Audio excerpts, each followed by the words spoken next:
there would have been a time, there would have been a time जब early man रहे होंगे, है ना, अर्ली मैन रहे होंगे।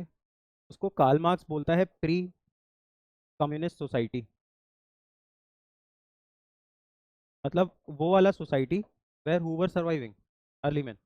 Now were these early man civilised enough? You tell me. No, तो they were not civilised enough.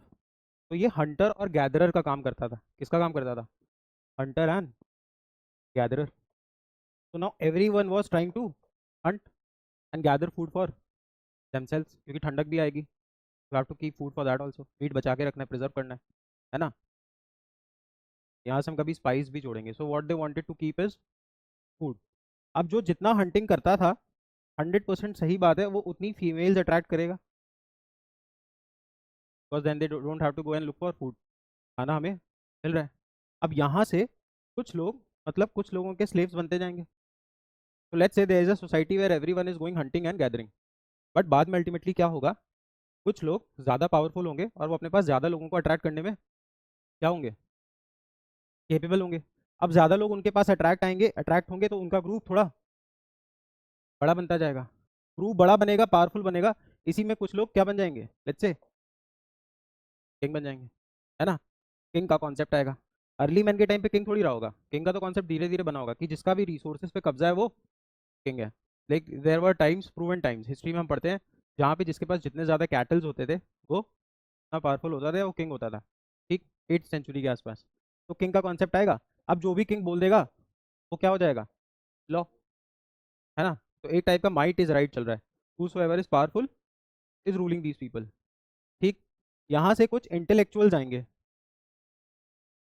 यहाँ से कुछ इंटेलेक्चुअल्स आएंगे which will start raising question on the authority of king. Why is he ruling us? What made him rule अस? समझ रहे हो? अब जब इस कॉन्सेप्ट को समझोगे तो यहाँ से रूल ऑफ लॉ जैसी चीजें आएंगी कि we require something which is lacking human capabilities but is an institution in itself. Everyone is gonna accept it, और जो इस हिसाब से चलेगा वो सोसाइटी में रहेगा। if you will breach it, you will be punished in some form by the court. तो हम एक सिविलाइज सोसाइटी की तरफ बढ़ने लगे, हम एक सिविलाइज सोसाइटी की तरफ बढ़ने लगे। अब जब सिविलाइज सोसाइटी की तरफ बढ़ेंगे तो एक इशू आएगा ट्रेड का। किसका इशू आएगा? ट्रेड का। तो लेट्स से मैं तुमको कुछ ऑफर करता हूँ, मैं तुमको कुछ ऑफर करता हूँ, और तुम अगले दिन आते हो और मैं तुम्हें वो ऑफर देने से मना कर दूं। Can you do something to me? What will you say to me? What did I breach?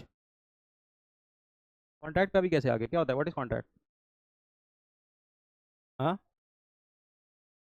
तब भी एटलीस्ट कल कुछ बोलोगे। Let's say we are in a situation where I offer you something. Let's say last night I offer you something, tomorrow morning you come and I don't give you that thing. What have I breached? Trust, और let's say promise.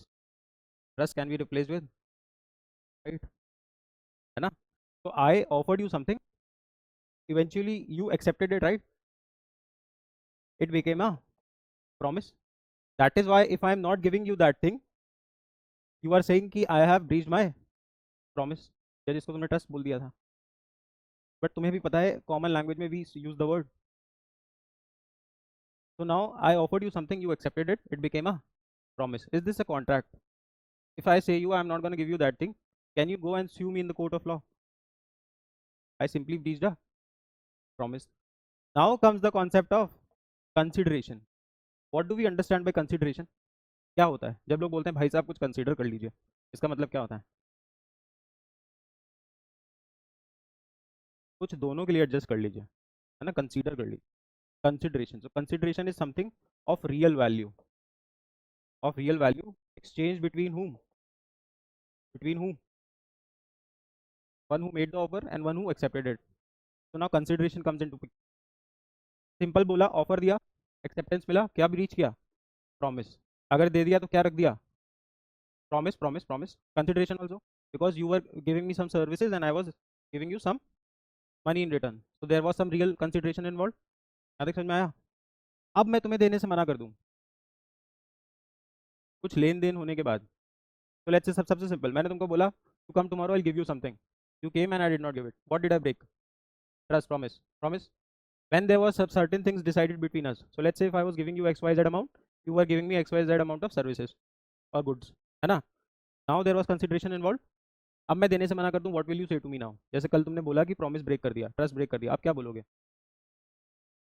Deal, deal, very good, deal. अब deal थोड़ा सा खराब शब्द है ना? खराब in the sense not use very, not like, not pretty good. What we can write is agreement, right? Agreement is a better word, थोड़ा passive है ना? समझ में आ रहा है? तो what will be using? Agreement. Now you will say sir you are not agreeing to what you promised.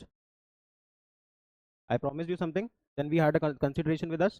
So now you are not agreeing to something which you promised, with the fact that there was some consideration involved. समझ रहे हो? Offer को जोड़ा किसके साथ? Acceptance के साथ. Result क्या बना? प्रॉमिस. प्रॉमिस को जोड़ा कंसिडरेशन के साथ. रिजल्ट क्या बना? अग्रीमेंट. अभी तुम मेरे को कोर्ट ले जा सकते हो, कोर्ट ले जा सकते हो. You tell me. शर्तें तय होने के बाद में मना कर दूं, can you take me to the court? What you will say? I have reach my deal, I have reach my agreement. अगर मैं तुम्हारे साथ कुछ पेपर वर्क कर लेता तो लीगल इन्फोर्सिबिलिटी ऐड हो जाती, तो क्या बन जाता? कॉन्ट्रैक्ट. तो हम आम भाषा में जो भी बात करते हैं, क्या हर समय हम कॉन्ट्रैक्ट कर रहे होते हैं? नहीं. जिस भी इक्वेशन में ये इक्वेशन फिट हो जाए, जिस भी कॉन्वर्जेशन में, जिस भी डील में, इट बिकम्स अ कॉन्ट्रैक्ट. समझ में आया? तो इक्वेशन याद क्या क्या रखनी है? Offer plus acceptance, promise plus consideration is equal to agreement plus legal enforceability is equal to contract.